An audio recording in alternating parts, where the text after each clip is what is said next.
Која е вашата прва асоциација кога ќе се спомне Скопје? Да признам, првата асоциација ми е повеќе Скопје. Ја не можам да го дефинирам Скопје, освен како процес и прилично нерегуларен наменување на разни стадиуми во тоа Скопје, кои сум ги доживеал за време на својот живот. И дури во тоа некое, би кажали, биолошко менување на градот, јас можам да го поврзам единствено со Скопје во моето семејство. Значи, постои Скопје на моите дедовци и баби, тоа е Намија, реков, значи Скопје до 63-та. После Скопје од 63-та до 80-тите, тоа е на моите родители. И под натаму моје Скопје, мислејќи дека во тој период тие биле во некој свој зенит на живот. Ете така можам да го одредам и при тоа се добиваат некои многу различни впечатоци кај мене како да се работи за различни градови. Имено секој град се развива и ако веќе употребиме некоја неурбанистичка метафора, туку метафора од животинскиот свет, и така почнавме, ми се чини дека развојот на градот е многу медузест, како медуза, како октопод, тој ги шири своите пипки потполно непредвидливо и во последно време, особено во овие премини од еден милениум во друг, градовите страшно се менуваат. Ова ви го кажувам од искуство во живење, например, во два града во кои сум живеел подолговечно и во кои сум ги доживеал како градови не само на поминување, туку баш градови кои сум се вкотвил известно време, повеќе години. И сега кога ќе се враќам во тие градови, одам често, исто се многу различни. Значи Белград од 70-тите и денешен Белград е страшно голема разлика, а Париз од 80-тите и Париз денеска е исто огромна разлика. Може би е добро прашањето во што е разликата. Значи разликата негде е буквална. Се менува декорот на градот, се менува архитектурата на градот, се менува урбанистичката слика на градот. И тоа во случајот на Скопје е многу уочливо. Некаде е тоа по-подземно, подскриено, меѓутоа исто толку многу важно. Например, старите жители се заминуваат, доаѓаат нови жители, составот на новите жители се менува, врските меѓу тие нови жители се воспоставуваат на друг начин, значи како секогаш дошлаци овде, спојување на домородното и дојденското население. При тоа се создава таа една нов дух и нова атмосфера на градот, што еве и во овие големи градови, како што се Париз и Белград, се гледа. Во Скопје тоа многу очевидно. Значи, ако веќе би го оценил својот град, мојот роден град, јас би зборувал навистина за три различни града, односно за моето чувствување на три различни средини во кои сум се живеел, дружел и воопшто сум контактирал со тој топус. Нема подобар соговорник од вас кога се зборува за градот, особено за Скопје, затоа што во целиот ваш раскажувачки опус практично е воочлива таа една обседнатост своевидна со урбаниот сензибилитет на Скопје, токму на Скопје. Како можете сега да го опишете од оваа перспектива? Па, тука би можел да кажам што ме инспирира во овој град, затоа што пишувањето за некој простор сепак е некој потек од тој простор. Ја не сум хроничар на градот. Кај нас имаме одлични автори кои градот го гледат низ такви очи, например, не знам, Владо Урошевиќ или Данило Коцевски на еден друг начин.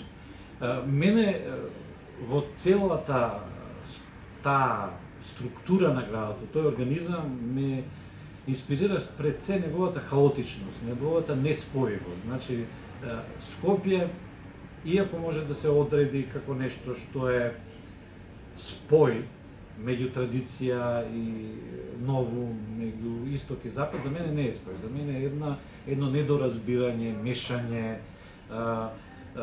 полно со, би рекол, судири и непрепознавање. И од таму, од книжевна страна ми е многу интересен затоа што тука може да се најдат такви ликови што може би на ова место се почести и поконцентрирани. Тоа се неснајдени луѓе. Значи луѓе кои едноставно живеат во овој град, ги знаат неговите улици, имаат дури своја кафеана, имаат свој начин на живот, а се уште не си го препознале своето место во градот, туку постојано го наоѓаат и во секој поглед, значи на нивната екзистенцијална приказна, значи врзано со нивната љубов, смисла на животот и се тука е во едно постојано трагање. Значи нема котва, не би можел јас да кажам како некој друг писател дека е Скопје закотвен топос. Мене Скопје ми е прилично еден мешан, хибриден и недефиниран топос. Тоа ме интересира од книжевна страна, затоа што тука може тогаш на книжевни планови да се прават разни приказни, кои во еден среден град може би не би можел да се. Кои се метафорите на Скопје? Рековте, живеете или Скопје го делите на 3 периоди, а иако тоа е истиот еден град. Но кои се метафорите што е сега се скопски? Ме замислувате со ова прашање, затоа што не би можел можеби да одговорам веднаш. Метафора за Скопје како град, веројатно ако избегнеме од оние буквални, банални метафори, мост, река, престолнина, најмногу е хаос. Мислам, ако веќе доаѓаме до еден збор кој би го дефинирал. Добро, вие рековте дека всушност не го гледате Скопје како спој помеѓу истокот и западот и како спој помеѓу традицијата и модерното, односно новото, туку напротив како судир. Да. Зошто? Затоа што за секој спој е потребно време, потребно е прилагодување, потребно е процес на адаптација еден на друг. Значи, резови во смисло на тоа како што ги прави Скопје во секој поглед, значи и природна катастрофа, и урбанистички катастрофи, значи се тоа што му се случува на Скопје не дозволува тој спој да биде природно склопен. Од друга страна, самиот потенцијал на неспојување во Скопје е доста силен. Значи, она што е жителство во Скопје, оние раслојување, кружоци,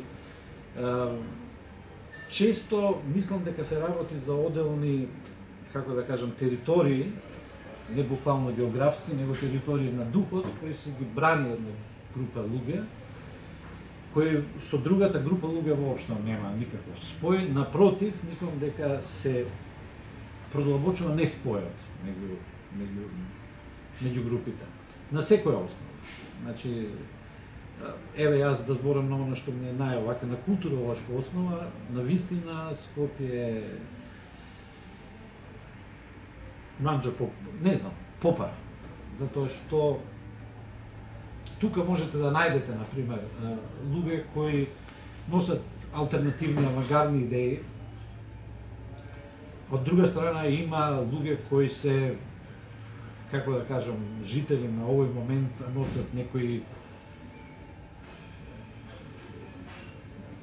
не се тоа ни идеи, него некои обсесии кои се прикажуваат како авангардни, а врска немаат со тоа. Овие па авангардистите флиртуваат со нешто друго што во суштина не е во принципот на авангардата, која секогаш мора да има некои своји судири со својата традиција. Значи може да биде само плакатска, мора да има стебло, мора да има корени. Значи во сето тоа мене ми се чини дека споевите во Скопје се тешки. Споевите во личниот живот се многу полесни, затоа што вие можете да најдете сродници во Скопје, нормално. Меѓутоа, и тогаш не се поставувате како скопјанец. Тогаш сте Александра, Сашо, не знам. Тоа не е ознака која, например, се уште во некои бивши, а сегашни центри југословенски важи. Например, се знае кој е белграѓанец, кој е новоцагенец, кој е загребчанин, кој е спличанин, кој е од Лјубљана, се знае, затоа што тоа се носи како не една носивост, дали е тоа тежина, тек, ама е носивост.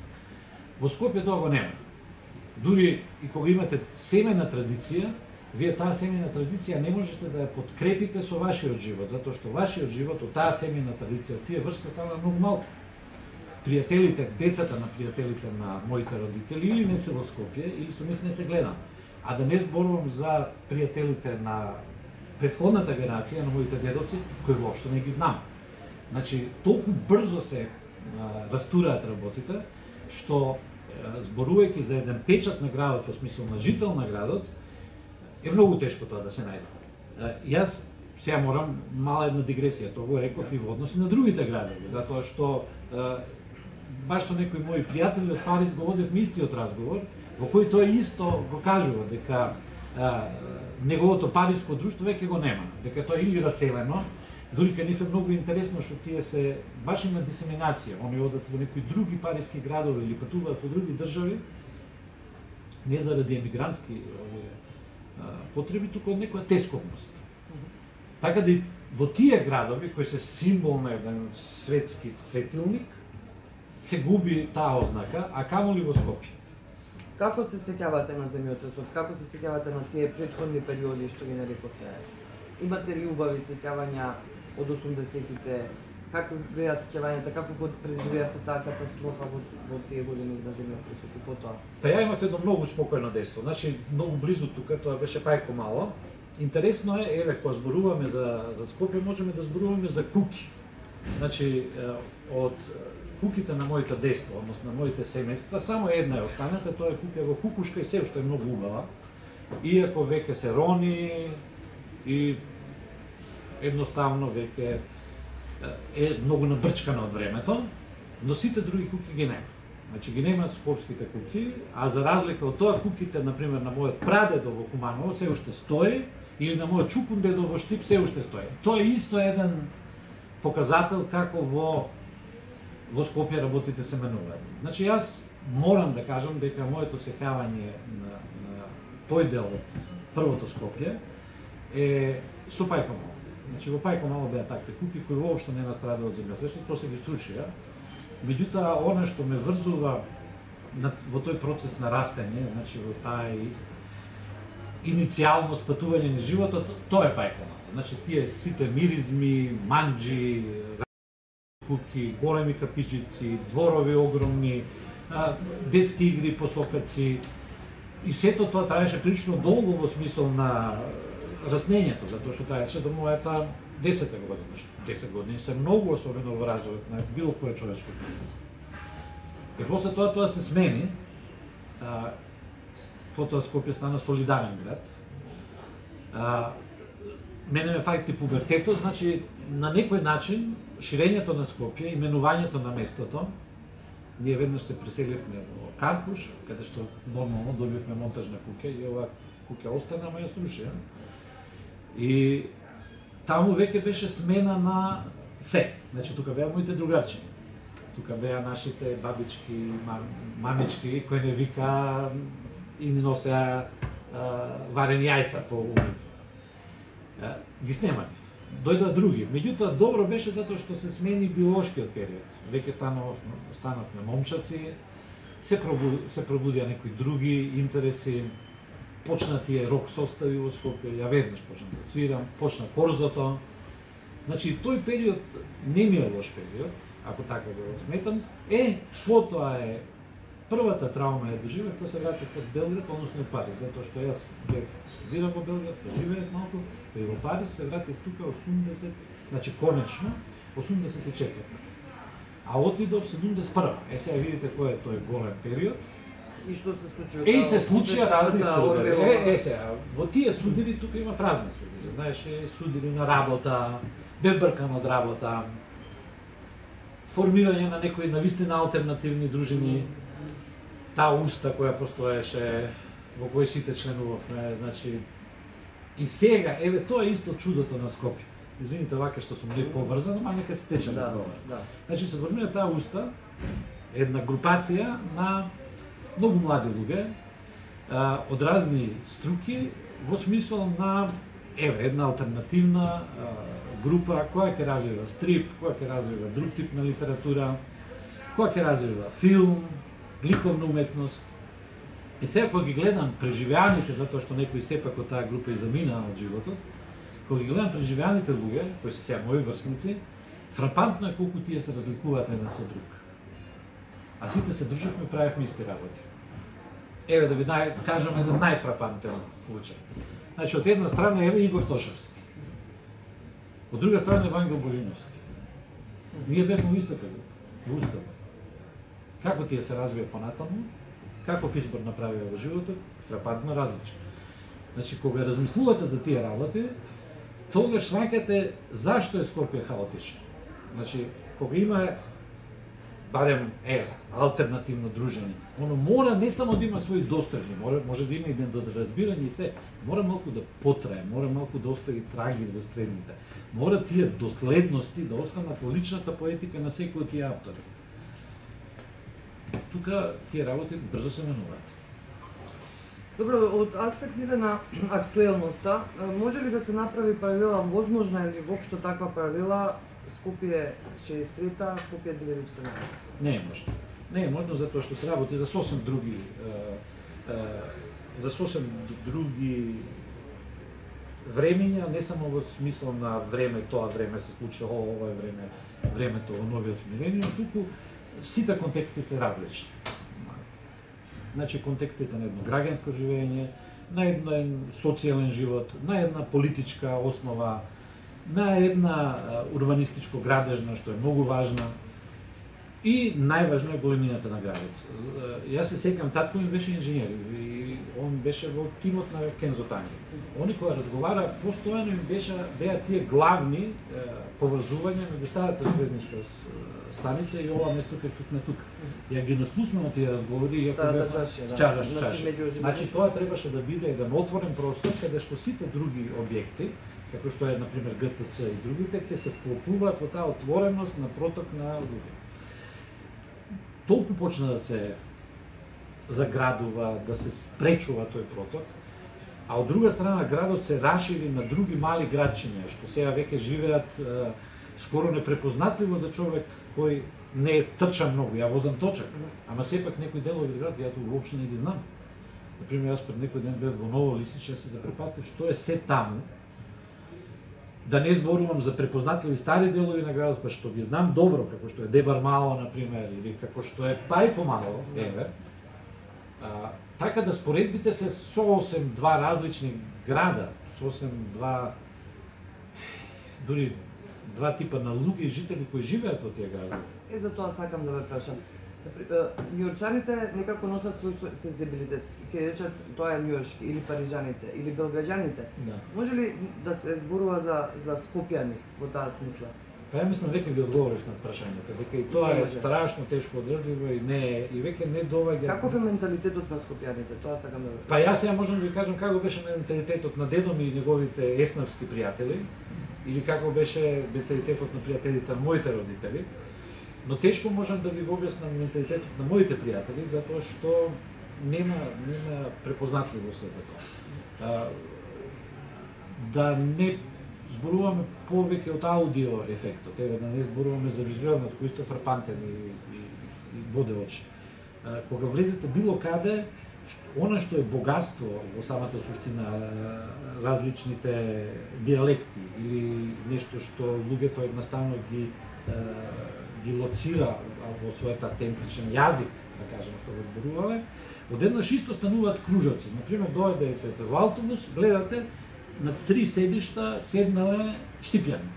И се зборуваат штипски и нема кај нив некој друг. Или отидете во кафеана, таму седат, например, групата од Тетово.